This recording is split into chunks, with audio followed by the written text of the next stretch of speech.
A shockwave of historic proportions is rocketing through the very foundations of the global automotive world, with repercussions expected to resonate for years to come. In an unprecedented and dramatic move, three titans of the industry, Toyota, Nissan, and Honda, have jointly announced they will cease selling vehicles in the United States market.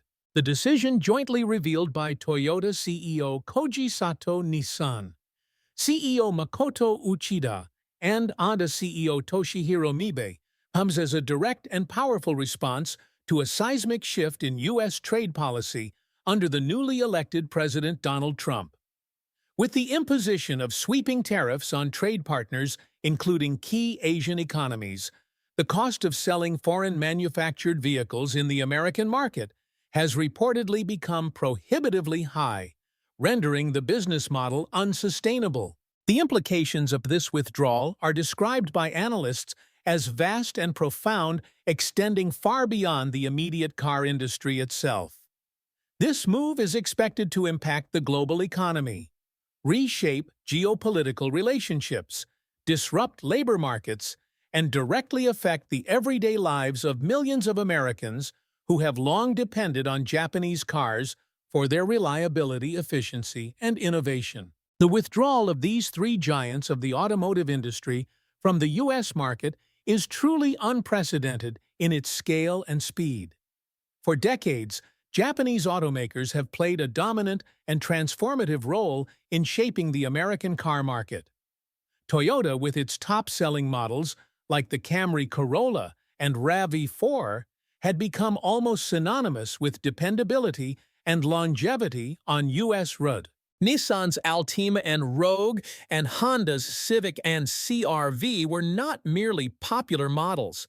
They were household names deeply woven into the fabric of American mobility and daily life. Their exit marks a critical turning point, an abrupt and potentially irreversible end to a legacy built over generations of investment and consumer trust.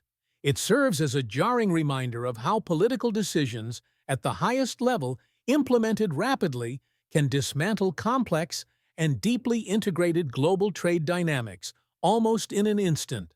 The tariffs that reportedly prompted this withdrawal were framed by the Trump administration as part of a broader effort to restore American manufacturing dominance and protect domestic jobs. However, in practice, these sweeping duties on imported goods, especially when applied to products from longtime allies and close trading partners, have reportedly drastically altered the economic calculus of automotive imports, rendering traditional profit models unviable. Vehicles and parts produced in Japan, even when partially assembled or finished in North America, through complex supply chains, now reportedly incur costs so high due to tariffs that traditional profit margins are effectively obliterated. Rather than attempt to absorb unsustainable financial losses indefinitely or pass the crushing burden of these increased costs entirely onto American consumers, the Japanese firms have reportedly made a difficult but cold calculated decision to exit the U.S. market altogether. This choice, while undeniably dramatic in its impact, reflects a strategic move to preserve their company's financial stability and protect shareholder interests in other global markets. From an economic standpoint, the ramifications of this departure are staggering and multi-layered. Japanese automakers directly support hundreds of thousands of jobs in the United States through their assembly plants, extensive networks of parts suppliers, research and development facilities, and thousands of dealerships nationwide. Entire towns and cities across the American landscape, especially in the South and Midwest, have built their local economies and livelihoods around the presence of Japanese auto manufacturing plants and associated businesses. States like Tennessee, Kentucky, Alabama, and Ohio, to name just a few, house large-scale Toyota, Nissan, and Honda plants that collectively employ tens of thousands of workers. With these companies halting U.S. sales, the rationale for maintaining domestic production evaporates, leading to these plants likely grinding to a halt. This will trigger mass layoffs for dedicated workers, plummeting local tax revenues for communities and significant economic downturns in areas that have long depended heavily on Japanese investment and employment. This seismic shift also disrupts supply chains on a massive global scale. The automotive industry is renowned as one of the most globally integrated industrial sectors in the world, with components and subassemblies crisscrossing international borders numerous times before final assembly takes place. A complex component, like a transmission, might be manufactured in Japan, sent to Mexico for integration into a larger system, and then finally installed in a vehicle assembled in the U.S. With tariffs now making each step in this intricate process significantly costlier and unpredictable, analysts warn the entire chain's viability collapses. The immediate exit of these major automakers will ripple upstream throughout the industry ecosystem, directly affecting thousands of suppliers, both within and outside the United States. Small and medium-sized firms that specialized in producing specific parts or components tailored to Japanese automakers' specifications may find themselves suddenly and unexpectedly without customers overnight, jeopardizing their own survival. Beyond the direct economic impacts, there's a profound psychological and cultural impact on American consumers and the broader national culture. Japanese cars have long been synonymous with reliability, longevity, and fuel efficiency, gaining a fiercely loyal customer base built over generations of positive experience. Their design philosophy, often emphasizing practicality, durability, and steady innovation, stood in contrast to the often flashier but sometimes less consistent offerings of some domestic brands. Millions of Americans chose Japanese vehicles not out of exotic preference, but because they reliably worked, they lasted for many years, and they saved consumers money on fuel and maintenance. With their departure from the U.S. market, consumer choice, particularly in vital and popular vehicle segments, has been dramatically curtailed. The vacuum left behind is not easily or quickly filled, especially in categories like efficient hybrids, reliable compact sedans, and affordable SUVs, where Japanese brands consistently led the market in sales and consumer satisfaction. Dealerships across the country are also facing a crisis of unprecedented scale. Thousands of individually owned Toyota, Honda, and Nissan dealerships nationwide are suddenly left without a primary product to sell. These businesses, often family-run for decades and deeply rooted in their local communities, will now face difficult choices ranging from widespread closures to costly and uncertain transitions, to selling different brands or pursuing other business models. Dealerships are more than just retail points. They are crucial service hubs for existing vehicles, significant local employers, and important contributors to local economies through sales taxes and property taxes.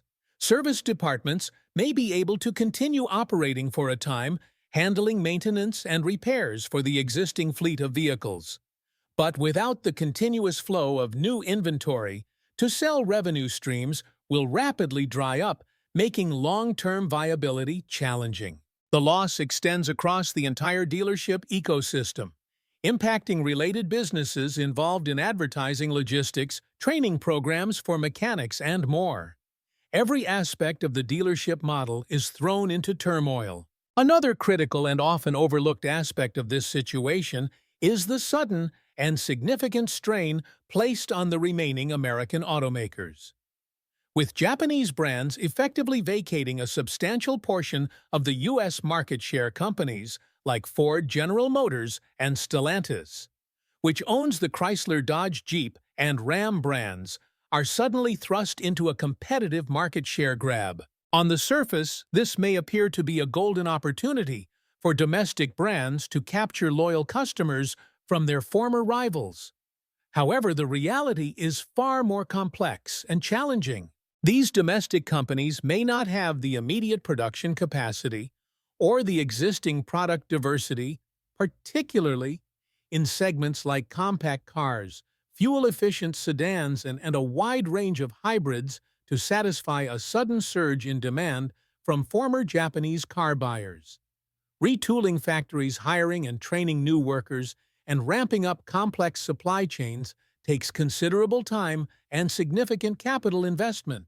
As a result, consumers looking for alternatives may face long wait times for popular models, potentially higher prices due to reduced competition and limited choices, especially for vehicle types traditionally dominated by Japanese makers. Furthermore, this policy-driven disruption could reportedly rekindle tensions among global trading partners. Japan, historically one of America's closest allies both economically and geopolitically, now finds itself penalized and effectively excluded from a key market where it invested heavily. The decision by Toyota, Nissan, and Honda to withdraw from the U.S. market isn't just a business choice. It is also a powerful and undeniable diplomatic statement. It highlights how protectionist policies, while potentially appealing to nationalist sentiments domestically, can significantly alienate key international partners and fracture long-standing economic and strategic alliances. This strain may spill into other sectors, affecting collaborative efforts on technology development, national security initiatives, climate change goals, and maintaining regional stability, particularly in East Asia, where Japan plays a crucial role. The timing of this upheaval also carries significant symbolic and practical weight. It comes at a moment when the global automotive industry is already undergoing a once-in-a-century transformation. The rapid shift toward electric vehicles, EV, autonomous driving technologies, and new mobility services like ride-sharing and subscriptions is fundamentally disrupting traditional business models built around internal combustion engines. Japanese automakers, though sometimes perceived as more cautious than some rivals, have been investing heavily in future technologies, including cutting-edge solid-state battery research, advanced hybrid technologies, and sustainable production practices. Their sudden departure from the U.S. market effectively cuts short the direct contribution they might have made to the evolution of American transportation technology and infrastructure. The loss is not just in the supply of vehicles, but in the flow of ideas, the development of technologies, and the competitive pressure that drives vital innovation across the entire industry. For American workers directly employed by Japanese auto companies, or indirectly through related businesses, and for American consumers alike, the consequences of this withdrawal are deeply personal and immediate. Those directly employed by Japanese auto companies now face significant job insecurity and the daunting prospect of relocation for work or expensive retraining for new careers in a volatile market. Consumers will likely face paying higher prices for fewer vehicle options, particularly in segments like fuel-efficient sedans or mid-priced hybrids, where Japanese brands were market leaders.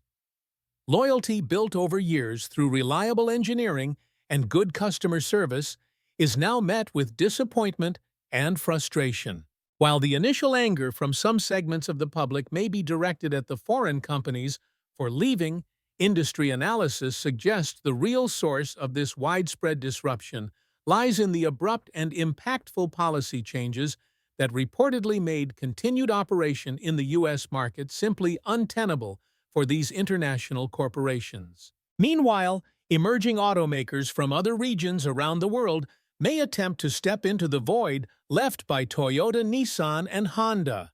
Korean brands like Hyundai and Kia, or even newer entrants from China or Europe, might attempt to expand their footprint and capture market share. However, analysts note they, too, may fall under the reach of these new tariffs, depending on the scope and scale of the policies. If protectionism remains the guiding principle of U.S.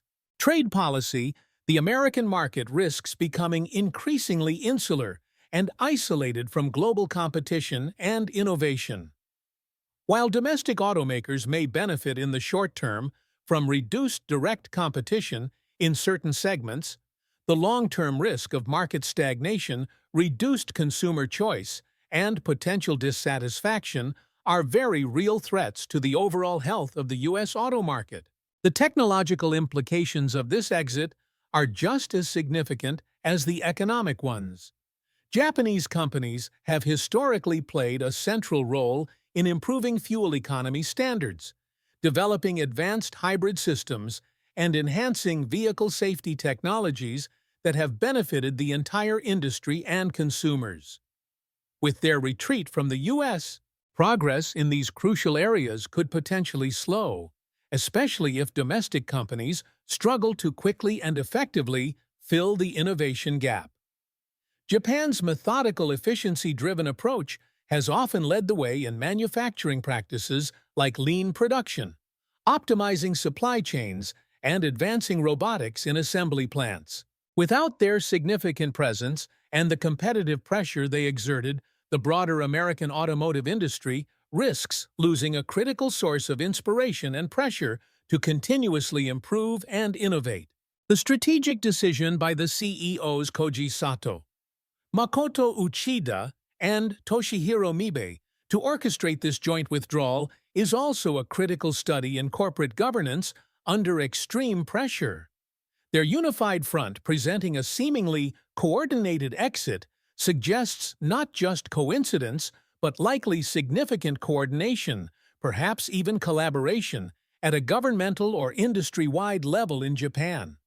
This type of coordinated exit can be interpreted as a powerful signal not only to the U.S., but to the world that punitive tariffs implemented unilaterally come with severe consequences, and even long-term partners operating within a market have limits to the pressures they can absorb. These CEOs likely faced intense internal and external scrutiny from their boards, shareholders, employees, and potentially government ministries before arriving at this difficult and momentous decision. In the end, the calculus reportedly favored preservation of their global businesses over perseverance in an increasingly challenging U.S. market environment. In Japan, the decision will inevitably carry political and economic reverberations. While Japanese companies still serve vast global markets beyond the U.S., America was one of their most lucrative, prestigious, and high-profile arenas. Scaling back operations there may reduce overall global revenue for these firms, force corporate restructuring, and necessitate a shift in strategic focus toward other emerging markets. Southeast Asia. India and parts of Africa may see increased investment from Japanese automakers as they seek to recoup lost sales volume and establish new hubs.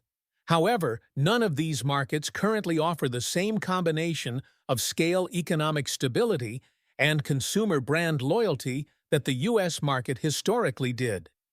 In choosing to withdraw from the U.S., they have reportedly sacrificed immediate returns for what they perceive as necessary long-term strategic autonomy and resilience against unpredictable policy shifts.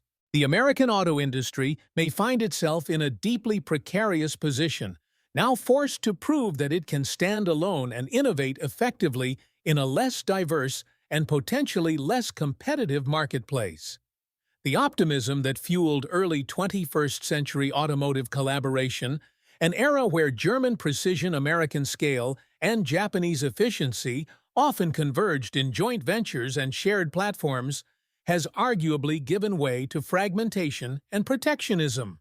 The exit of Toyota, Nissan, and Honda may mark the end of that truly global era for the U.S. market, potentially signaling a return to more siloed national markets and self-reliant production strategies driven primarily by domestic policy rather than global efficiency. While no one can fully predict with certainty what comes next, the decision of these three CEOs has already irrevocably reshaped the landscape of American consumer life and the automotive market.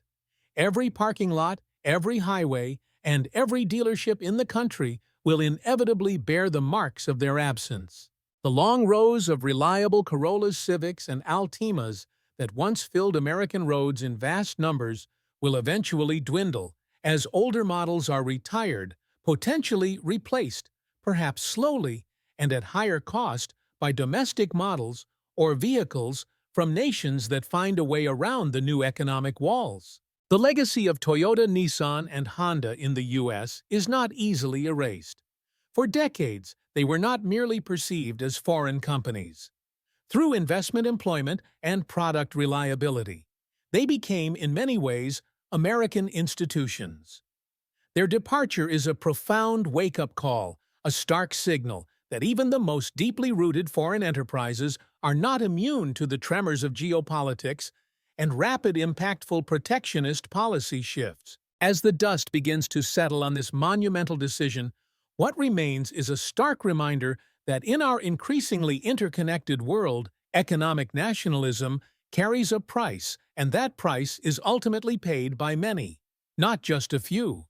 The American market, once a beacon for global collaboration, investment, and innovation in the automotive sector, now faces a future potentially defined by uncertainty, reduced competition, and market contraction in certain segments. Whether this leads to a resurgence of domestic industrial renewal or a prolonged period of decline and stagnation will depend heavily on the strategic choices made in boardrooms, the operational decisions implemented in factories, and the policy directions set in government chambers in the months and years to come. The decision of Toyota, Nissan, and Honda to cease operations in the U.S. market is far more than just a disruption to commerce or a change in market share. It is a critical moment of reckoning that challenges the very foundation of globalized industry as we have known it. It represents a significant inflection point where industrial strategy, international diplomacy, and national economic policy collide with full force, highlighting the potential fragility of global integration. The consequences already quietly unfolding in corporate offices, government institutions, and family living rooms across the country are likely to escalate in complexity and impact in ways that will significantly shape the economic narrative of the next decade. A critical aspect of this seismic shift lies in the academic and research institutions that had long partnered with Japanese automakers on collaborative innovation and talent development. Universities across the United States have for years served as vital incubators for R&D initiatives sponsored by Honda, Toyota, and Nissan. These programs didn't just produce better engines or smarter infotainment systems. They developed real-world solutions for energy efficiency, autonomous systems, advanced materials, and human-machine interface design. The sudden departure of Japanese automakers effectively severs these knowledge pipelines. For students, faculty, and researchers, the abrupt end of these relationships means a significant loss of funding, valuable mentorship opportunities, and direct pathways to employment in cutting-edge fields.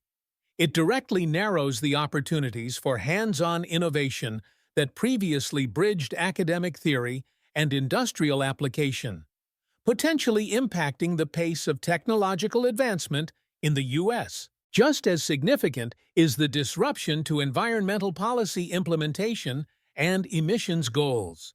Toyota and Honda, in particular, were consistent champions of hybrid technology, playing a crucial role in paving the way for mass-market adoption of eco-friendly vehicles in a nation historically obsessed with large gas-guzzling trucks and SUVs. Their early models, like the Prius and Insight, were instrumental in helping both consumers and policymakers imagine a future with reduced dependence on fossil fuels and lower emissions.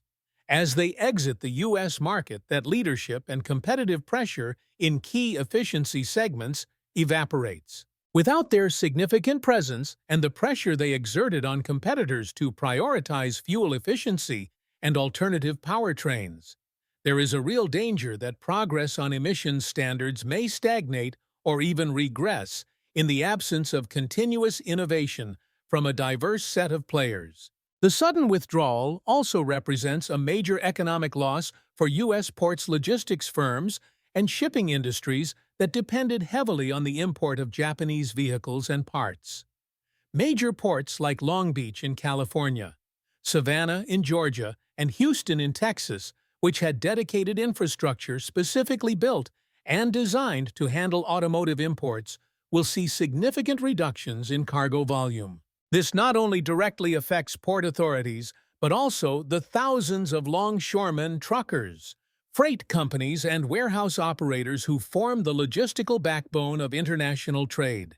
Even ancillary services from customs brokers who facilitate imports to auto detailers who prepare vehicles for sale will feel the pinch. The cumulative economic shock spread across thousands of independent contractors, and small businesses will likely go underreported even as livelihoods are quietly and significantly disrupted. The timing of this major market exit could not be worse for financial markets already jittery about global stability and economic uncertainty. The automotive sector is not just a pillar of industrial production. It is widely considered a barometer of consumer sentiment, employment trends, and overall macroeconomic health.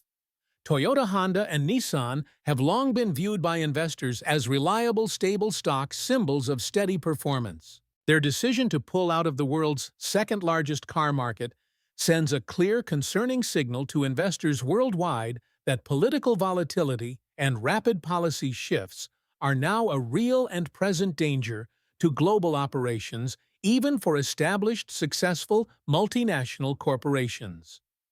Institutional investors who had allocated vast amounts of capital under assumptions of market openness and predictable trade environments are now being forced to reevaluate risk models fundamentally. Pension funds, mutual funds, and sovereign wealth vehicles with significant exposure to these automakers may be compelled to adjust their strategies, potentially causing ripple effects in global capital markets. The absence of these companies from key U.S. trade shows and technology showcases like the Detroit Auto Show CES in Las Vegas and SEMA will create a noticeable void in the industry's public face.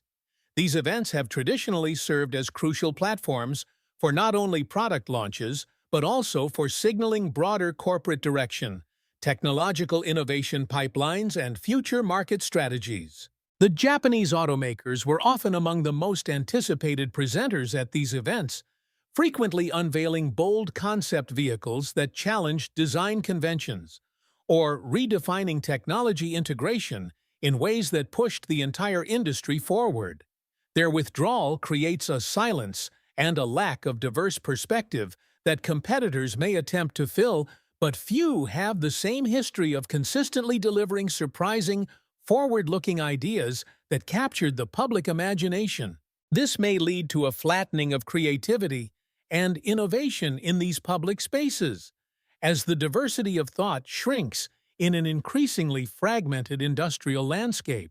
For minority and immigrant communities in the U.S., particularly those with ties to Asian nations, the exit of Japanese automakers has unique and perhaps underappreciated implications.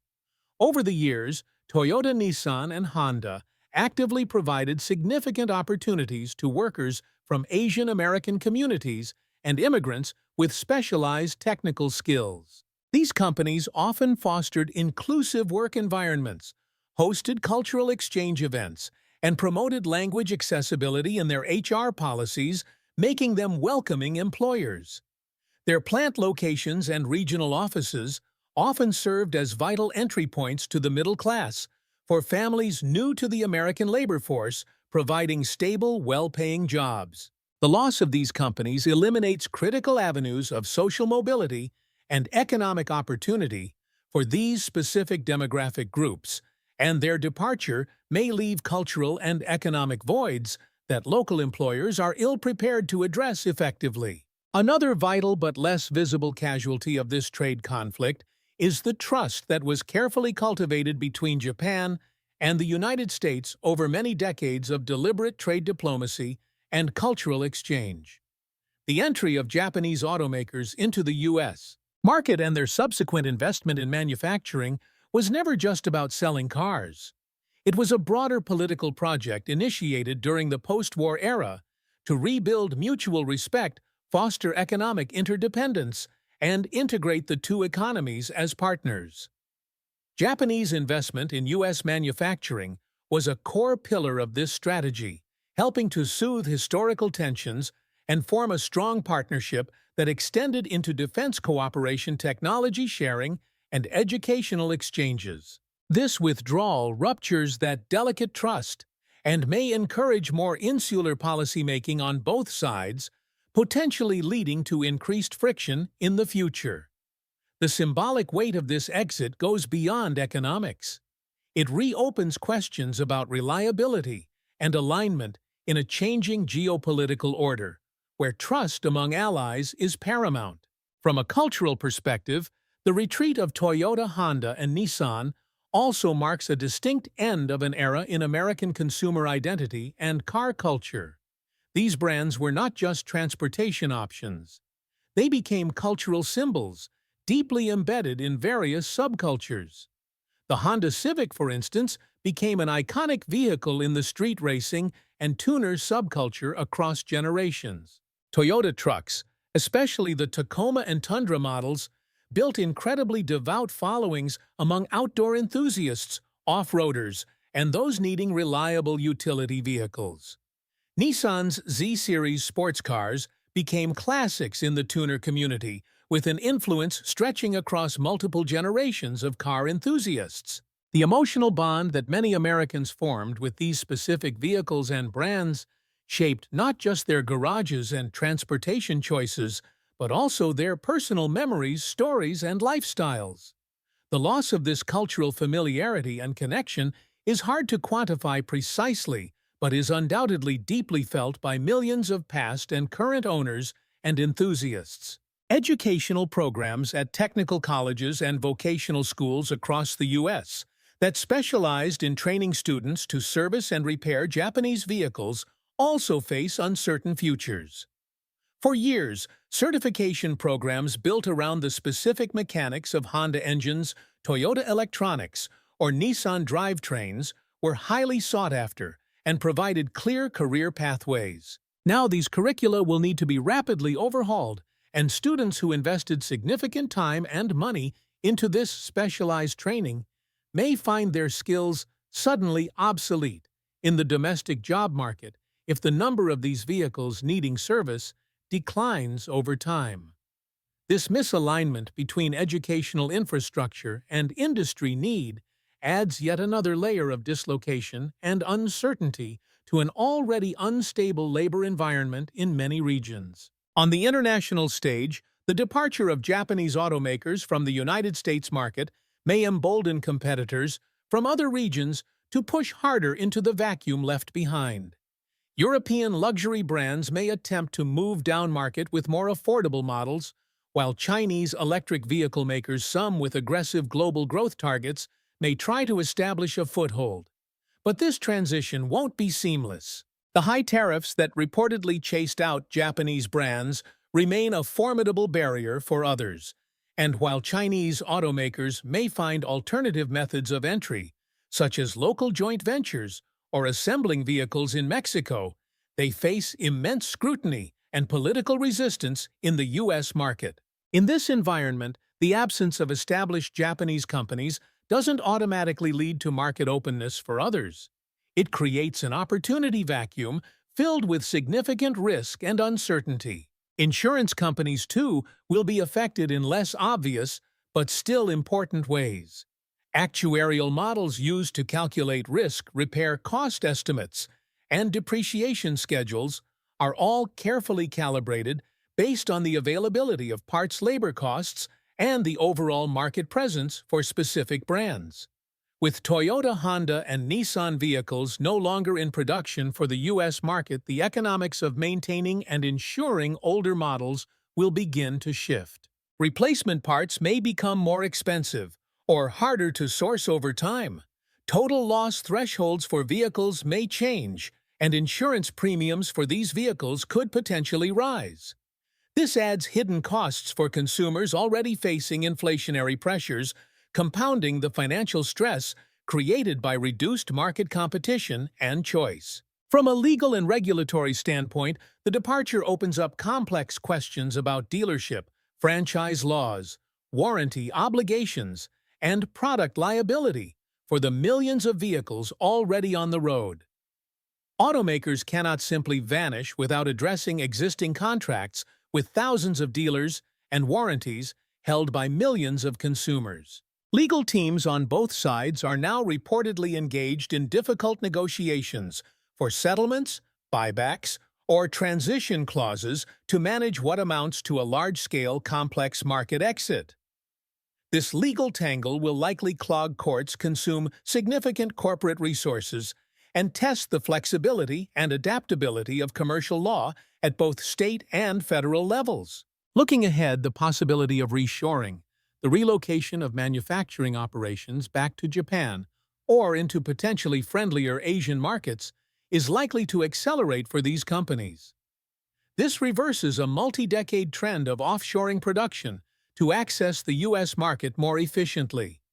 Japanese suppliers now untethered from U.S.-based production may reinvest domestically in Japan or turn increasingly to regional trade agreements like the CPTPP Comprehensive and Progressive Agreement for Trans-Pacific Partnership to find new markets and solidify supply chains. This could strengthen intra-Asian trade and regional economic integration, potentially decreasing the global reliance on the United States as the core market for industrial output. Domestically, this event may catalyze a necessary but difficult rethinking of America's approach to industrial policy.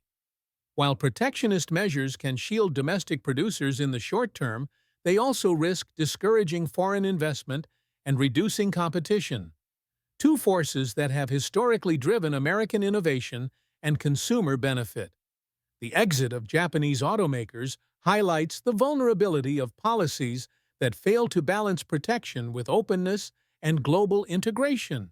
Future administrations may be forced to fundamentally revisit the trade architecture underpinning U.S. economic policy, not out of ideological shift, but from the sheer necessity of managing the damage and adapting to new realities. The social media and brand fallout for Toyota, Honda, and Nissan is also worth noting in the digital age. These brands maintained highly engaged communities across platforms from DIY maintenance forums and enthusiast groups to official social media pages featuring new models and engaging content.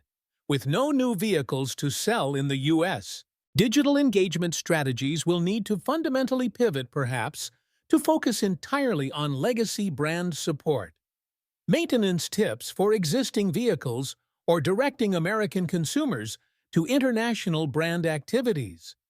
The loss of a direct engaged digital audience in the U.S. not only affects consumer relations, but also significantly reduces their access to valuable data insights from one of the most digitally mature consumer markets in the world. That kind of strategic blind spot could impair long-term product development and marketing effectiveness globally. There is also the significant emotional impact on American engineers, designers, and business professionals who spent their careers working in Japanese auto firms located in the U.S.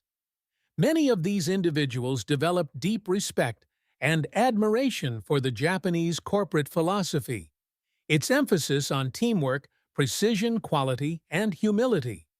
Their work helped bring to life some of the most beloved vehicles on U.S. roads. Now they face a personal and professional crossroads, grappling with dislocation and a profound sense of loss for a culture and corporate environment they considered a second home and a source of pride. The sheer scale and speed of this exit also invite reflection on how quickly global systems can unwind when political friction escalates unchecked. What took decades to build, a finely tuned ecosystem of production, distribution, and consumption, has been destabilized in a matter of weeks, according to reports. The lesson here is stark, no matter how embedded a company or even a country may seem.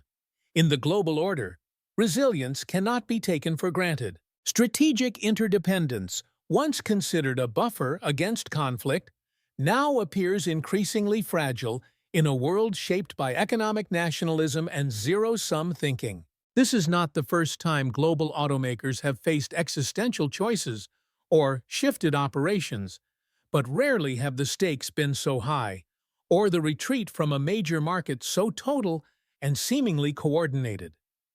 Toyota, Nissan, and Honda may one day find a way to return to the U.S. market, but their exit leaves an indelible mark, a rupture in a relationship that had come to feel permanent. What remains is a complex open question, shaped by the interplay of policy decisions, market competition, and corporate adaptation in a world being rapidly redefined by uncertainty. The absence of Japanese cars from U.S. highways will not just be a logistical gap in the supply of vehicles. It will be a visible daily reminder of how politics reshapes the personal, how global policies impact local communities, and how even the most trusted names and familiar products can disappear when the cost of staying becomes too high. The absence of Toyota, Nissan, and Honda from the United States market is not simply the removal of major players from a key industry. It represents a fundamental restructuring of the social, economic, and industrial matrix that underpins one of the largest consumer economies in the world. As the reverberations of their exit deepen, sectors far removed from direct automotive manufacturing begin to feel the aftershocks and adapt. These include the advertising industry, technology, partnerships, urban and regional infrastructure planning, regional economic development strategies, and even cultural media representation. Each of these areas, once tightly interwoven with the presence of Japanese automakers, through contracts, partnerships, and investment, must now adjust, recalibrate their strategies, or completely pivot to a new reality. The advertising industry, for example, is facing a dramatic shift. Toyota, Honda, and Nissan have consistently ranked among the largest ad spenders in the automotive space for years. Their campaigns ran not only during major national events like the Super Bowl, but also throughout local TV, digital platforms, print media, and out-of-home advertising nationwide.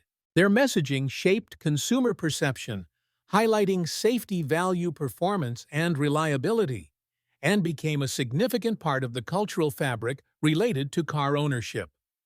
With their withdrawal, large media agencies and countless smaller creative firms across the country are losing long-standing lucrative clients, disrupting revenue models, and potentially triggering layoffs or restructuring within their own businesses. The void in advertising budgets left by these major players is unlikely to be immediately filled, given that other manufacturers may not immediately scale their ad budgets to compensate for the reduced competition in the same way.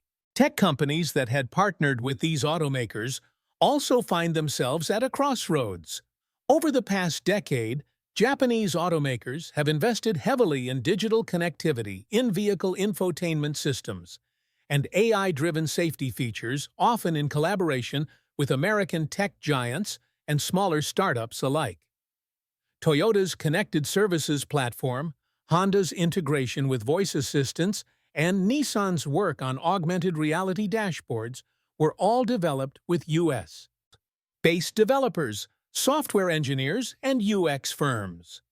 These partnerships provided a rich source of contracts and co-development deals, particularly for small and mid-sized technology firms specializing in automotive tech. With the cancellation of these projects due to the market exit, companies that once built their product roadmaps around Japanese OEM partnerships are forced to shift their focus or face potential collapse themselves. Urban infrastructure planning, particularly in mid-sized American cities that hosted Japanese plants, will also need to be fundamentally re-evaluated. Planners and policymakers have long taken into account the types of vehicles that dominate local roads, from the size of parking spaces and garages to the placement of EV charging stations and service hubs. The dominance of Japanese sedans, hybrids, and compact crossovers has influenced the urban vehicle landscape in measurable ways for years. As these vehicle categories decline in presence, driven by the discontinuation of Japanese brands in the U.S., cities may need to reprioritize infrastructure to accommodate larger domestic vehicles, or eventually newer entrants from unfamiliar automakers. This seemingly minor shift in vehicle design influence could cascade into broader changes in traffic, flow, energy use patterns, and zoning considerations for future development. Regional economic development agencies, particularly in states that actively attracted Japanese investment, are now in crisis mode. These agencies spent decades building incentive packages, infrastructure, and workforce pipelines specifically tailored to lure and retain Toyota, Honda, and Nissan operations. The exit now leaves these significant public and private investments in limbo. Specialized training centers built around Japanese auto needs, long-term tax abatements, and public-private research initiatives must either be mothballed or rapidly repurposed for entirely different industries. Compounding the issue for these regions is the significant reputational risk they now face.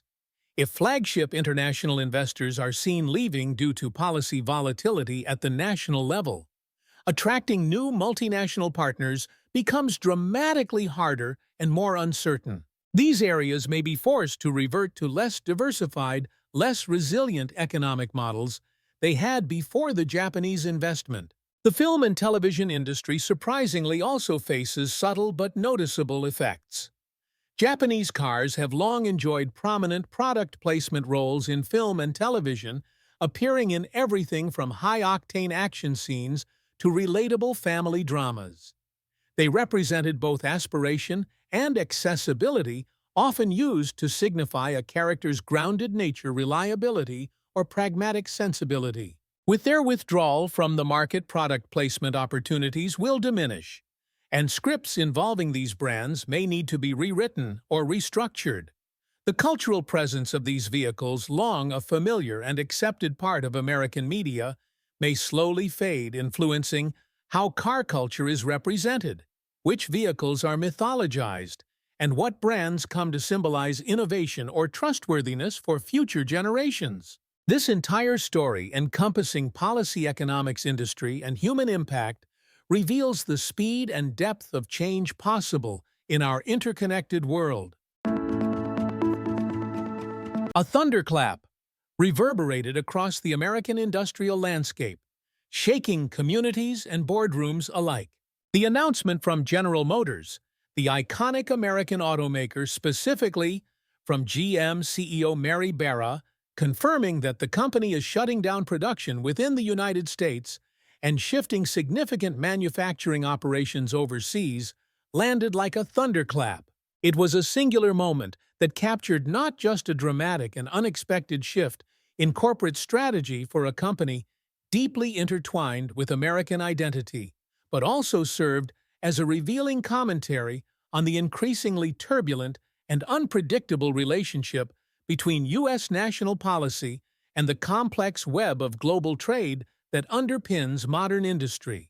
At the very center of the storm stood the newly elected President Donald Trump, whose swift and decisive move to impose sweeping tariffs on key trade partners around the world sent significant ripples through the global economy, creating both immediate disruptions and long-term consequences that major multinational companies like GM reportedly felt they could no longer ignore or absorb.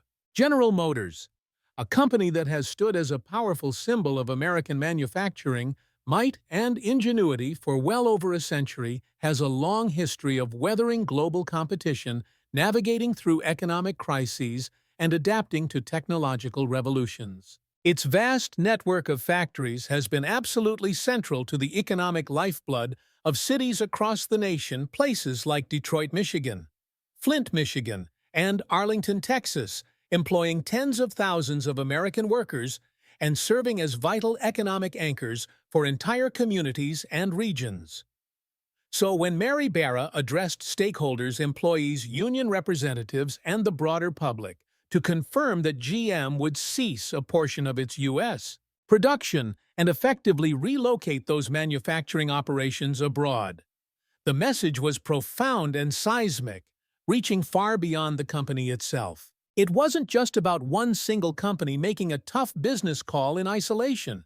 It was widely interpreted as a clear and undeniable signal that the fundamental economic terrain within America was visibly shifting beneath everyone's feet, potentially altering the future of industrial employment in the country. The core rationale behind GM's dramatic and painful move reportedly lay directly in the rapidly changing cost structures triggered by the newly imposed tariffs by the Trump administration. These tariffs, while designed with the explicit intent to punish foreign nations, perceived as engaging in unfair trade practices, and to protect domestic American industries and jobs, reportedly, created a significant and often unintended consequence for companies operating across international borders. They made it significantly more expensive for international buyers and consumers to purchase goods manufactured in America, directly impacting the competitiveness of U.S. exports. This situation created a sharp and immediate drop in competitiveness for companies that, like GM, rely heavily on both importing components and exporting finished vehicles to fuel their complex global business models and achieve necessary profit margins. For GM, whose global sales are a vital and indispensable source of revenue and growth, remaining competitive internationally in terms of pricing and accessibility is absolutely non-negotiable for long-term survival. The new tariffs, though, framed by the administration as protective measures for domestic industry, reportedly functioned in practice as severe financial shackles for companies operating globally. Manufacturing cars in the modern era involves an incredibly complex and deeply integrated web of suppliers and parts, often sourced from a diverse range of different countries around the world. A single vehicle assembled in the United States might involve critical components originating from Mexico, Canada, China, Europe, and numerous other regions. Under the new tariff regime, reportedly, nearly every part of that intricate global supply chain was negatively affected by increased costs and uncertainty.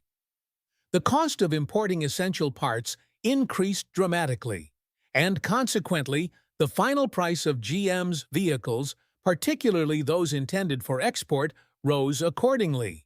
This sudden and significant pricing spike did not go unnoticed by international buyers and distributors, who quickly began turning to other automakers not subject to these same price inflations caused by U.S. policy. European and Asian competitors whose production costs remained stable reportedly gained a significant upper hand in key international markets where American cars had long held a strong and competitive place. As a result, GM was reportedly forced to reckon with a rapidly shrinking global footprint and declining international sales, not because their vehicles were inferior in quality or design, but reportedly because due to the tariff policy, they had become financially inaccessible or less attractive compared to rivals in crucial overseas markets. From a purely business perspective, facing these new financial realities, continuing large-scale production within U.S. borders specifically for export, or using heavily tariffed components reportedly became increasingly unsustainable in the long run. Despite the powerful patriotic symbolism often attached to Made in America labels, industry leaders emphasize that companies fundamentally live and die by profit margins and financial viability in the competitive global marketplace. If the escalating cost of doing business domestically, particularly driven by policy, renders products uncompetitive in the global market, difficult decisions following economic logic rather than sentiment or nationalistic pride alone must inevitably be made. GM's leadership, facing the very real and growing threat of declining global sales and potential investor unrest due to financial strain, reportedly determined that relocating a portion of production overseas was the only viable and necessary course forward for the company's long-term health. This decision carried immense and potentially devastating implications for the American labor market. GM's factories across the U.S. have for decades served as cornerstones of working-class stability and opportunity. Generations of American families have depended on the company for stable wages, comprehensive health benefits, and secure pensions, providing a pathway to the middle class for millions. The shuttering of these U.S.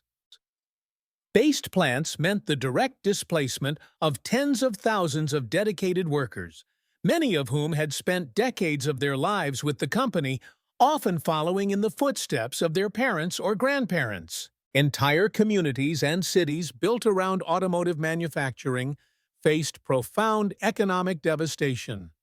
Local businesses that depended on the steady flow of GM employees, from restaurants and shops to service providers, faced a deeply uncertain future as their customer base shrank. The move also signaled a deeper, more fundamental structural transformation within the global economy itself. Once, particularly in the mid to late 20th century, the United States was widely seen as the undisputed bedrock of global industrial power, its manufacturing might seemingly unmatched. While that status has eroded steadily over the decades due to globalization and competition, the GM announcement reportedly marked a clear and undeniable tipping point. It was a blunt acknowledgement from a major American corporation that in the face of aggressive protectionist policies implemented unilaterally, globalization itself would not simply retreat or reverse course. Instead, it would reportedly simply relocate shifting production and investment to regions with more favorable economic conditions and trade environments. Countries with lower operating costs, fewer trade barriers, and more welcoming regulatory climates inherently became the natural and more attractive destinations for GM's relocated production lines and future investment.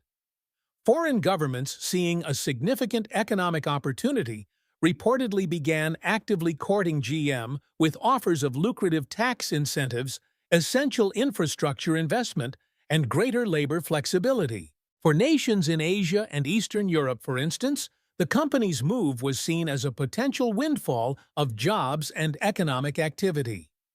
New factories promised significant employment opportunities, economic stimulation for local regions, and valuable integration into a prestigious and complex global supply chain.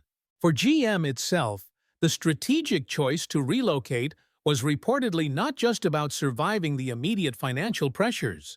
It was fundamentally about ensuring the company's relevance, competitiveness, and viability in the decades ahead in a rapidly changing global market. While many viewed the tariffs enacted by the administration as a straightforward nationalist move intended to safeguard American jobs and industries, their documented effects appear to have created the exact opposite outcome for some major corporations.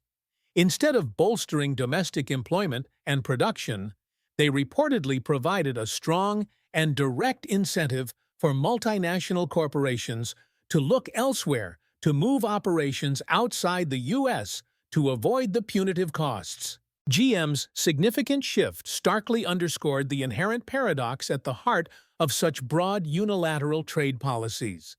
Rather than effectively building a protective wall around American industry, these policies reportedly compelled companies like GM to actively seek ways to escape those walls entirely by moving operations abroad. The vision of a self-reliant, purely domestic industrial America reportedly collided head-on with the undeniable and persistent realities of a deeply globalized and interconnected economy in which international borders are porous, capital is highly mobile, and supply chains stretch seamlessly across vast continents. Mary Barra's leadership during this turbulent period reportedly became a critical case study in navigating immense complexity and public backlash under intense scrutiny. Balancing corporate financial responsibility to shareholders, the economic necessity of remaining competitive, and the significant public backlash from affected workers and communities is no small feat for any CEO. Her announcement confirming the closures and relocation came with the heavy weight of history behind it, and the intense pressure of national attention squarely focused on her shoulders. Yet she reportedly made it clear through her actions and statements that a company's first and foremost obligation in the face of existential threats is to its long-term financial viability and ability to compete globally. Though undeniably painful for affected American communities and workers, the decision to cease U.S. production in favor of more economically viable regions abroad was reportedly not made lightly or impulsively. It reflected months of rigorous internal analysis, complex financial forecasting, and tough, difficult conversations within the company about what GM would realistically need to do to remain competitive and sustainable in the global marketplace moving forward. Within political circles in Washington and state capitals, the announcement ignited fierce and often emotional debates. Critics of the president's tariffs pointed to GM's move as seemingly irrefutable proof that protectionism implemented broadly can fail and produce counterproductive results in a modern, interconnected global economy. Supporters of the administration's trade policies, however, argued that such corporate decisions were short-sighted and lacked national vision, suggesting that companies should ideally endure short-term pain for perceived long-term national gain or strategic advantage. But GM's decision reportedly did not occur in isolation. Its repercussions were reportedly being echoed across other significant sectors of the American economy. Aerospace, agriculture, and technology firms were all reportedly voicing similar concerns, or making comparable strategic adjustments, either through employee layoffs, reconsideration of relocation plans, or changes in sourcing for materials and components. The pattern across various industries was reportedly unmistakable. American consumers, too, would reportedly not be left untouched by these shifts. The relocation of production meant that the cost advantages often associated with domestic manufacturing, such as faster delivery times and potentially lower final prices for consumers, would likely erode. The final products, including future GM vehicles, would now be subject to new logistical challenges, international shipping fees, and the uncertainties of cross-border regulation and customs. Delays, backlogs, and new forms of red tape would almost certainly affect the availability and ultimately the pricing of GM vehicles for buyers in the U.S. The broader American auto market would be fundamentally reshaped, with ripple effects spreading throughout the extensive network of suppliers, dealerships, and financing institutions that support the industry. Moreover, the psychological impact of this decision on the American workforce was reportedly profound. For many, particularly in the traditional industrial heartland, often referred to as the Rust Belt, GM was not just another employer. It was a powerful symbol of national resilience, of blue-collar strength, and of the attainable American dream in motion through hard work and stable employment. The announcement fundamentally challenged that deeply held symbolism. Workers who had once worn the GM badge with immense pride now reportedly faced a hard and painful truth that loyalty to a company and a legacy built over generations offered little protection against the invisible hand of global market forces and rapidly shifting government policy. This difficult realization would likely dampen enthusiasm in the industrial sector and potentially drive a deep reevaluation of career paths, educational choices, and labor expectations across the country for future generations. Even as the company began looking and planning abroad, GM still had to manage the significant political and social fallout at home. Layoffs in affected communities reportedly triggered protests, legal battles, and urgent calls for federal and state intervention to save the plants.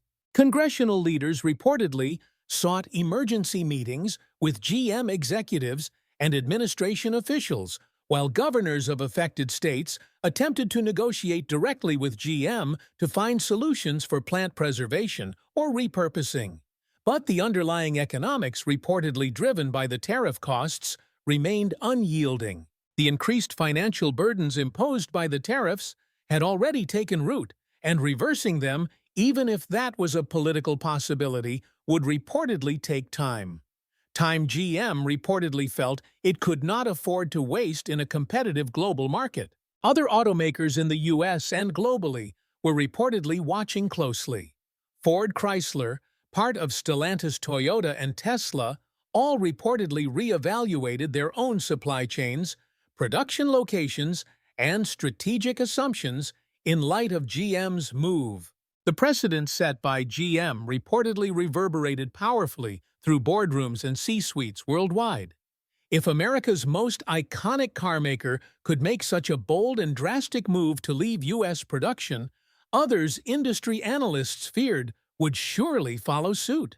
The risk of a cascading effect where multiple major manufacturers downsize or exit domestic production became very real and a subject of significant concern for policymakers. Global markets also absorbed the shock of GM's announcement. Investors recalibrated their expectations not just for GM stock, but for the entire U.S. manufacturing sector. Wall Street reportedly responded with volatility and uncertainty, unsure how to interpret a future where American companies once seen as stable domestic investments could no longer reliably count on predictable and stable trade environments. Foreign stock exchanges, meanwhile, reportedly welcomed the potential for new investment inflows and corporate partnerships as companies like GM looked abroad. Economic power, it seemed to many observers, was subtly but undeniably shifting its geographical focus. At the very heart of all this complex situation, reportedly, lay a fundamental question that was brought to the forefront. What role should government legitimately play in shaping industrial outcomes in the 21st century? The GM decision reportedly brought that question to the forefront in urgent and unavoidable terms, forcing a national conversation. Should the government actively dictate economic direction through tariffs, penalties, and forceful intervention? Or should its primary role be to enable flexibility, foster competition, and facilitate adaptation in a dynamic global landscape? The initial results of this particular policy experiment involving broad tariffs appear to suggest to many analysts and economists that heavy-handed interventions implemented without a holistic understanding of complex global supply chains and market dynamics could lead to profoundly counterproductive and damaging results. As GM reportedly prepared to break ground on new manufacturing facilities abroad, attention increasingly turned toward the uncertain future of American manufacturing itself. If the old model anchored in large domestic plants and vertically integrated supply chains was no longer viable in the face of new economic realities, what industry leaders and policymakers asked would effectively take its place? The shift in strategy might spur innovation in areas like automation, the development of smaller-scale production hubs, or the creation of entirely new domestic policies specifically geared toward boosting competitiveness in different ways. But any such large-scale transformations would require significant time, careful coordination, substantial investment, and a commitment to economic realism over political posturing or rhetoric. The message reportedly embedded in GM's dramatic move was both stark and undeniable.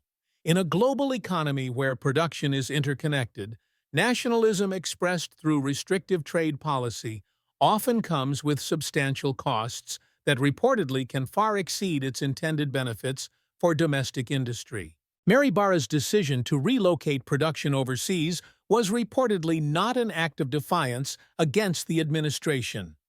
It was widely interpreted as one of adaptation, a necessary survival response in a volatile and unpredictable policy environment.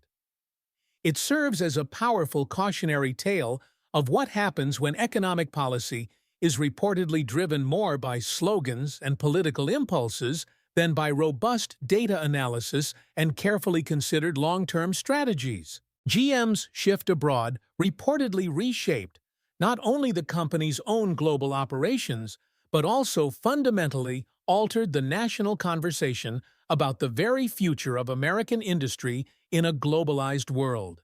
It reportedly laid bare the inherent contradictions at the core of modern capitalism and the delicate, often tension-filled balance between domestic pride and global economic pragmatism. The full implications of this decision were reportedly expected to unfold in boardrooms, political arenas, and household budgets across the country for years, possibly decades to come. But in that singular announcement from GM's CEO, one thing reportedly became tragically clear. The era of unchallenged American manufacturing dominance, if it was not already over, had just crossed another irreversible and painful threshold. The announcement by GM to shift its manufacturing operations outside the United States, reportedly triggered by the new tariffs introduced by President Donald Trump, sent out far-reaching shockwaves not only through traditional economic sectors, but reportedly deep into the societal and geopolitical fabric of the nation and its relationships. With extensive analysis already devoted to dissecting the immediate event, its foundations, and early consequences, understanding the continued impact requires expanding the lens even further. The broader ripple effects on diplomatic relations industry strategy, corporate psychology, environmental policy, labor realignment, education reform, and technological adoption reportedly unfold in complex and often overlooked ways, extending the consequence beyond the immediate job losses or tariff numbers. Diplomatically, the event reportedly strained relationships between the United States and its key trade partners, who were directly impacted by the tariffs. Nations affected by the tariffs were not passive observers. Many reportedly viewed the measures as a direct affront to multilateral trade agreements and established norms. Retaliatory tariffs were subsequently imposed on American exports by various countries, further narrowing the international avenues for U.S.-based producers and businesses. GM's decision was reportedly interpreted internationally as validation that even America's own major companies could not effectively navigate or sustain operations under the policies of the new administration. For European and Asian governments, this significant shift reportedly became a key talking point in trade negotiations, adding pressure on Washington to reconsider its protectionist stance. It served as a powerful anecdotal weapon in diplomatic summits, reinforcing the argument that aggressive protectionism could backfire even on the initiator. In countries where GM announced it would expand or set up new production plants, diplomatic relations with the U.S. reportedly took on a more layered and complex dimension. On one hand, these countries reportedly welcomed the significant capital infusion and job creation with open arms, seeing economic benefits. On the other hand, they reportedly treaded cautiously, aware that such corporate migration could potentially incite further tensions or retaliation from the U.S. Host governments reportedly had to balance their economic enthusiasm with careful messaging, not wanting to appear as if they were benefiting directly from America's economic missteps or policy challenges. For them, it reportedly wasn't just about receiving GM.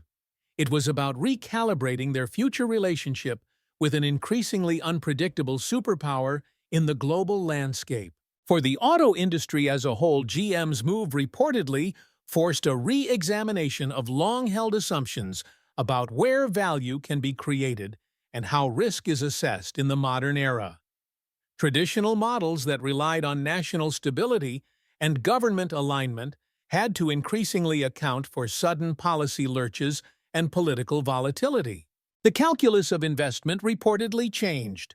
Automakers began placing a premium on geopolitical risk, policy volatility, and the rising influence of populist economic platforms in their investment decisions. Companies across the sector reportedly began quietly building contingency plans, anticipating that the U.S. might no longer be a stable long-term hub for manufacturing under certain leadership trends. Plant diversification across different regions, redundancy in supply chains to mitigate risks, and the development of multi-continent production systems reportedly became not just advisable but increasingly imperative strategic necessities. Corporate boards, heavily influenced by GM's bold strategic shift, reportedly started fundamentally reassessing the cost-benefit models of domestic loyalty. Executives who had long resisted moving operations offshore due to perceived reputational concerns or historical ties now reportedly had a powerful precedent to point to, demonstrating it was possible and necessary for survival. GM's stature reportedly insulated it somewhat from overwhelming public outrage, suggesting that if it could make the move and survive, perhaps others could too, without fatal brand damage. This normalization of offshore migration reportedly created a chain reaction throughout the industry ecosystem. Suppliers, smaller OEM manufacturers, and even software firms embedded within the vehicle production process reportedly began eyeing emerging markets with newfound seriousness and urgency. The strategic map of where innovation would occur and where components would be made was reportedly being redrawn in real time. Beyond economics and diplomacy, the social narrative surrounding American identity reportedly shifted in significant and concerning ways. The working-class American identity, once tightly bound to factory jobs and physical labor, reportedly faced a crisis of continuity and purpose. With GM gone from their communities, people reportedly began to question what meaningful roles remained for those who weren't part of the rapidly expanding digital or service economy. It reportedly wasn't simply the loss of employment. It was the erosion of a cherished way of life, a sense of pride and contribution.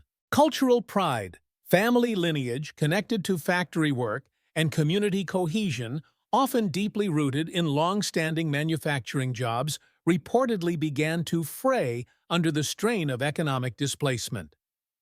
In some affected towns and cities, tragically, suicide rates reportedly spiked. Mental health services were reportedly overwhelmed, and substance abuse reportedly increased, all reportedly, under the shadow of a decision made far away in a distant corporate boardroom. Educational institutions, particularly those in industrial regions, reportedly came under pressure to adapt quickly to the changing job market. The old pipelines running directly from high school shop classes to factory apprenticeships and stable employment were reportedly broken. Vocational schools reportedly saw declining enrollment even as the demand for retraining in new fields theoretically soared. Colleges reportedly struggled to pivot fast enough toward programs that could realistically replace traditional job pathways in manufacturing. Fields like automation engineering, logistics management, and AI-driven production design reportedly became focal points. But the transitions for displaced workers were reportedly slow, difficult, and often poorly funded. Meanwhile, many older workers reportedly found themselves too far along in life or careers to retrain meaningfully, creating a generational schism and leaving them vulnerable. Younger people reportedly left these towns altogether in search of opportunity elsewhere, leaving behind hollowed-out neighborhoods and a sense of loss. Environmentally, the decision to relocate production abroad reportedly raised new and complex issues. In the U.S., deindustrialization might mean fewer direct emissions from major plants, but this does not necessarily equate to an overall environmental win globally. Moving production to countries with potentially looser environmental regulations reportedly threatened to increase the overall carbon footprint of vehicles due to factors like longer shipping routes, more energy-intensive manufacturing practices, and fewer controls on emissions at the source. Moreover, the offshoring of pollution rather than its genuine reduction reportedly posed significant ethical questions, allowing wealthier nations to claim environmental progress domestically while effectively outsourcing the environmental consequences to less regulated economies abroad. In response to these concerns, environmental activists reportedly began calling for new types of international agreements, such as carbon tariffs on imported goods, green certification standards for multinational corporations, and border-adjusted emission taxes. These proposals reportedly attempted to hold companies like GM accountable, not just for their end products, but for the full environmental life cycle of production regardless of location. Consumer advocacy groups reportedly pushed for labeling systems that would disclose the carbon cost of manufacturing, hoping to create market-based pressure for cleaner operations, regardless of where production occurred. The environmental cost of globalization, long known but largely ignored by mainstream policy, was reportedly thrust back into public conversation with renewed urgency. Meanwhile, the tech sector reportedly began to play a larger and more direct role in auto manufacturing, partly filling the vacuum left by the exodus of traditional players. Companies that had once operated solely in the digital realm reportedly began exploring physical production more seriously. Some proposed developing hyper-local microfactories that used advanced technologies like 3D printing and AI to build cars close to consumers, thereby avoiding the need for extensive international shipping and large-scale assembly lines. Others pushed for modular vehicle platforms that could be adapted quickly, depending on local regulations and market demands. These technological innovations reportedly began to outline a different kind of future for manufacturing, one less reliant on centralized, geographically concentrated production, and more focused on distributed manufacturing, powered by software robotics and agile logistics. The financial world also reportedly took significant notice of GM's move. Investment strategies reportedly began to change in response to the new risks. Once U.S.-based industrial bonds and equities were considered relatively safe, particularly in established sectors like automotive. Now investors reportedly started demanding higher yields to compensate for perceived political risk and policy volatility. Credit agencies reportedly adjusted ratings to reflect the uncertainty created by rapid, unpredictable policy shifts. Hedge funds reportedly began speculating not just on traditional factors like commodity prices or consumer demand, but increasingly on the likelihood of trade shocks and retaliatory actions by governments.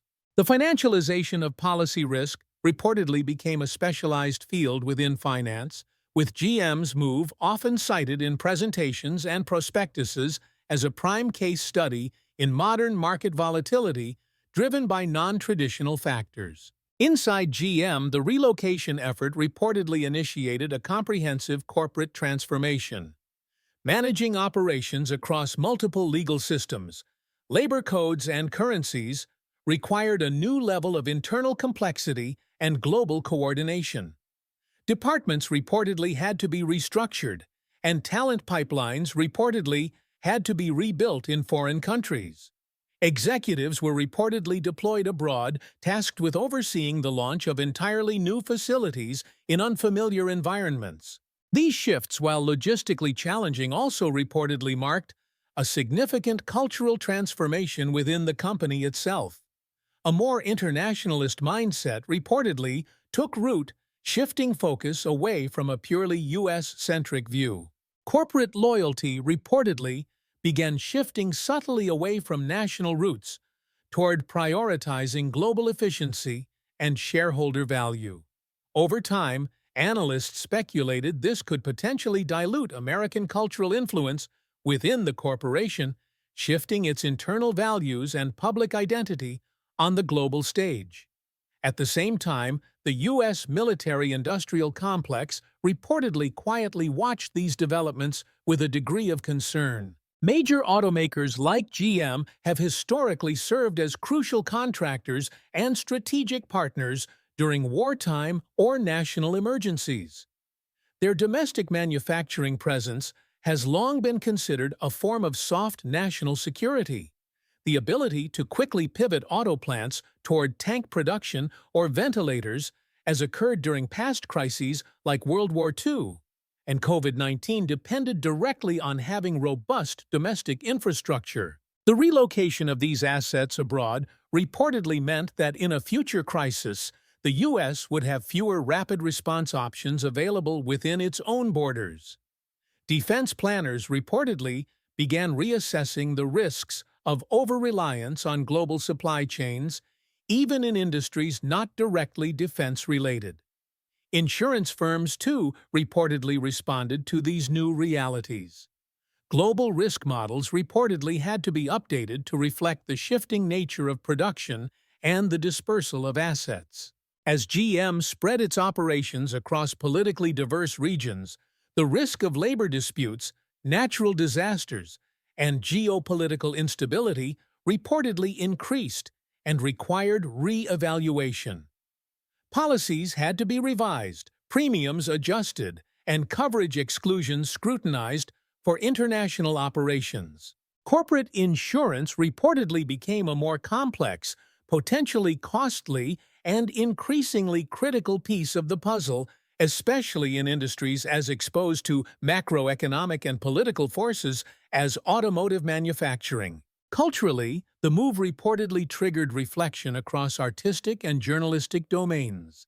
Novels, films, and investigative series reportedly began emerging focused directly on the lives left behind in the places GM had abandoned. Stories of laid-off workers, struggling single mothers, repurposed, or empty factories and urban decay reportedly captured the American imagination and spurred public conversation.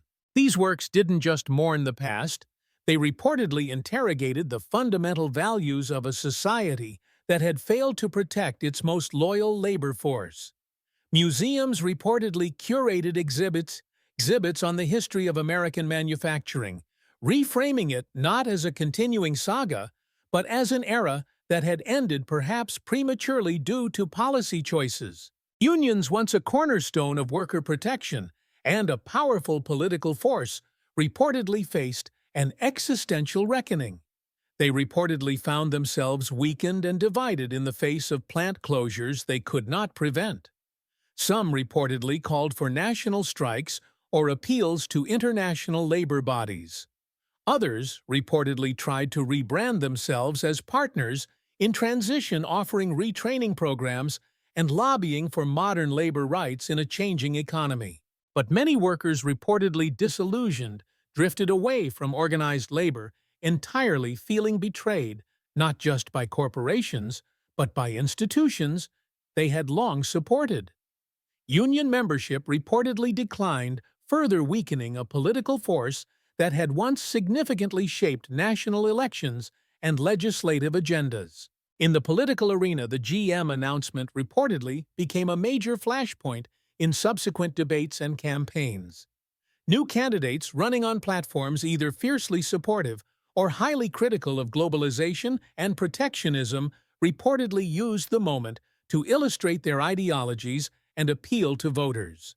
Think tanks reportedly published white papers from various perspectives, each interpreting the event through their own ideological lenses, whether framing it as free market necessity, populist betrayal, or neoliberal inevitability.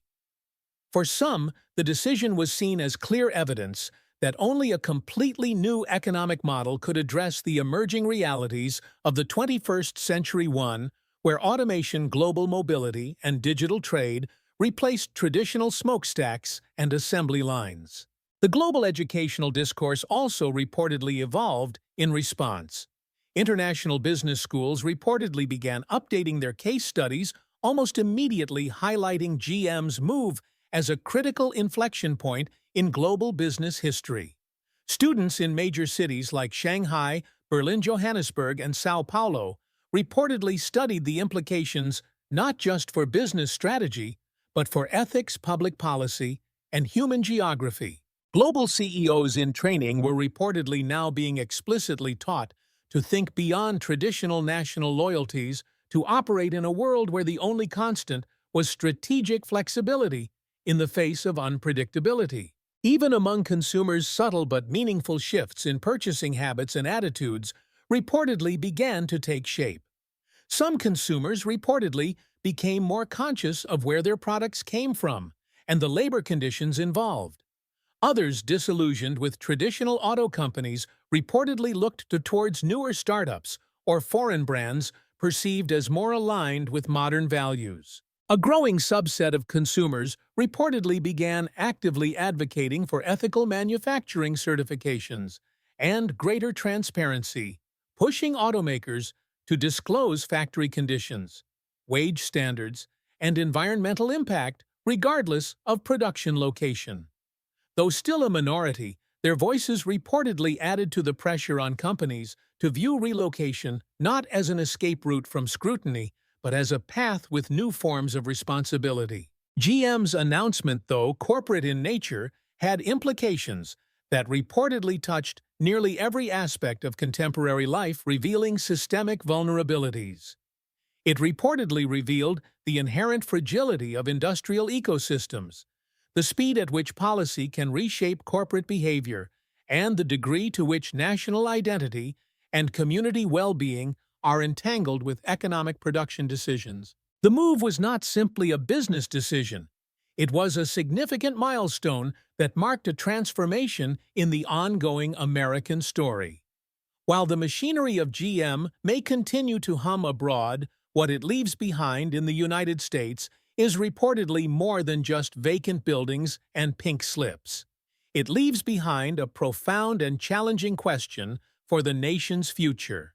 In an age where capital flows freely and rapidly across borders, but people and places remain tethered to geography, who ultimately bears the cost of progress and strategic shifts? The answer to this complex question may reportedly take generations to fully unfold and understand. The continued effects of GM's strategic shift away from U.S.-based manufacturing reportedly reverberated across unexpected sectors and deepened existing tensions in American economic philosophy, institutional trust, and the cultural narrative of national identity. With every development that followed Mary Barra's announcement, a wider landscape of consequence reportedly came into view, one that encompassed education systems, regional politics, urban planning, generational divides, corporate governance structures, and even psychological resilience in the American workforce. In state capitals and municipal governments across the traditional Rust Belt, GM's decision reportedly sparked a wave of urgent policy reevaluation. Cities like Lordstown, Toledo, and Janesville had reportedly invested significant public funds over the years to keep large manufacturers operating within their jurisdictions. These funds often came in the form of long-term tax abatements, essential infrastructure support, and utility subsidies, calculated risks aimed at anchoring stable employment and generating economic multipliers for the community. GM's departure reportedly rendered many of these sunk public costs effectively unrecoverable, leaving local governments with empty industrial parks, significant budget shortfalls, and strained public services. Public officials reportedly faced harsh criticism not only for what was perceived as poor foresight in anticipating such a move, but for placing so many of the community's economic eggs in a single corporate basket.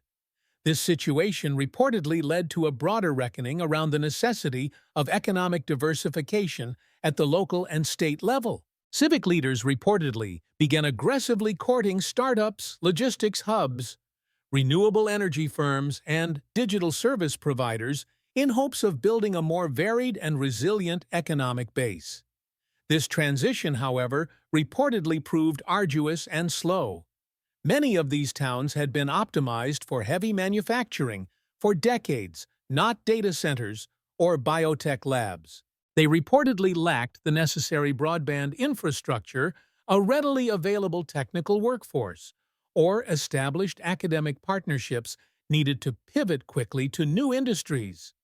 It became reportedly clear that replacing an automaker's massive economic footprint was not a simple one-to-one exchange, but a generational challenge requiring a wholesale transformation of urban and regional planning strategies. Urban decay, once thought to be gradually stabilizing in many Midwestern towns, reportedly accelerated again in the wake of plant closures. As property values reportedly fell and storefronts shuttered, the visual indicators of economic withdrawal multiplied. Graffiti abandoned homes, rising crime rates, and failing local schools reportedly became common and visible markers of the post-GM landscape. Local law enforcement and social service agencies, already reportedly stretched thin, were reportedly unprepared for the spike in need for assistance. The deterioration of civic morale was reportedly not just an economic issue. It was reportedly emotional, psychological, and generational in its impact. Within the private sector, GM's action reportedly had another significant and unintended consequence. It disrupted the long-established hierarchy of corporate patriotism. For decades, some firms had built their brands explicitly on their commitment to American labor and domestic production. Companies that retained U.S. operations were often publicly heralded as moral counterpoints to those seeking cheaper labor abroad. GM's move reportedly destabilized that perception. Suddenly, even icons of American industry were reportedly realigning their priorities to favor shareholder value and global efficiency over perceived public sentiment or domestic loyalty. This emboldened other firms that had previously hesitated to move offshore to reconsider their own public images and operational strategies. Corporations once hesitant due to potential public backlash reportedly saw themselves as merely adapting to a precedent set by the very company that once symbolized national manufacturing strength. These cascading effects reportedly triggered renewed debate over the role of antitrust policy and the influence of large corporations in shaping not just markets but political discourse. Critics reportedly argued that GM's immense leverage allowed it to accept significant public subsidies for decades only to abandon its responsibilities when the economic winds shifted. This fueled calls for stricter controls on corporate commitments tied to public funding, demanding greater accountability. Economists and political commentators reportedly revisited the concept of clawback provisions, contractual mechanisms that would require companies to repay public incentives if they failed to meet agreed-upon benchmarks for employment or investment duration, seeking ways to protect taxpayer money. As the auto industry reportedly recalibrated globally, foreign competitors reportedly seized the moment created by the disruption.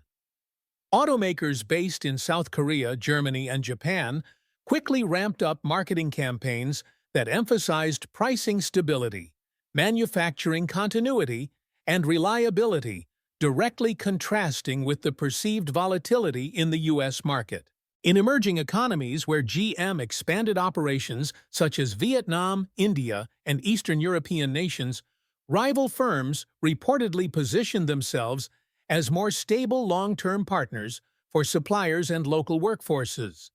The global landscape of automotive power reportedly began subtly shifting, with a reconfiguration of which nations held the keys to production influence and attracted future investment. Meanwhile, within the broader American economy, the GM exodus reportedly affected not only direct GM workers, but also thousands of small and medium-sized enterprises, SMEs, that were tightly tied into the company's ecosystem. Tooling companies, parts, manufacturers, logistics operators, and maintenance contractors that relied heavily on GM contracts reportedly saw their revenue evaporate almost overnight. Many of these SMEs reportedly lacked the capital or diversification to survive the sudden loss of their primary customer. The closure of just one large GM plant often reportedly meant the dissolution of dozens of smaller businesses in its orbit, highlighting the interconnectedness of the industrial ecosystem. For these companies, government bailouts were rarely available, and the options to pivot to new customers or industries were reportedly limited by their scale, specialization, and geographic location.